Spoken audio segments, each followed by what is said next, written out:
High, good morning to everyone. আজকে কিন্তু বাইরে ভীষণ সুন্দর রোদ উঠেছে, আর তারপর দেখো এই বোতলটা কিন্তু খুবই সুন্দর দেখতে। তো আমি জল ভরে নিচে চলে গেলাম আর দেখছি খেলা করছে। তো তারপর বাবা মেয়ে একসাথে খেতে বসে পড়লো, ওকে খাইয়ে দিলাম। তারপর আমার খাওয়ার পালা, আমিও একদম তাড়াতাড়ি খেয়ে নিলাম। তো তারপর তো রেডি হতে হবে অফিস যাওয়ার জন্য।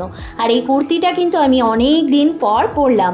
তো তারপর যখন সন্ধ্যাবেলায় বাড়ি এলাম তখন দেখছি মেয়ে মাম্মামের কাছে বসে বসে সাজুগুজু করছে, কিন্তু মাকে ও হাত দিতেই দেবে না, ও নিজেই ক্রিম নিচ্ছে, নিজেই মাখবে।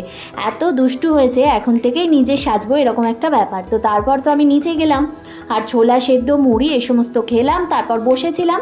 আর বাবাকে এখানে দেখো সমানে দুষ্টু করছে। তো তারপর তো রাতের রান্না চললো, তরকারি বসিয়ে দিলাম। আর মেয়ের আবার আবদার গোলা রুটি খাবো, তো আজকের রুটি কিন্তু পুরোপুরি গোলই হয়েছিল। তো তারপর তরকারি ওটাও করছিলাম আর ওর রুটিটাও বানিয়ে নিলাম। তোমাদের সাথে আবার দেখা হচ্ছে নেক্সট একটা ব্লগে। টাটা।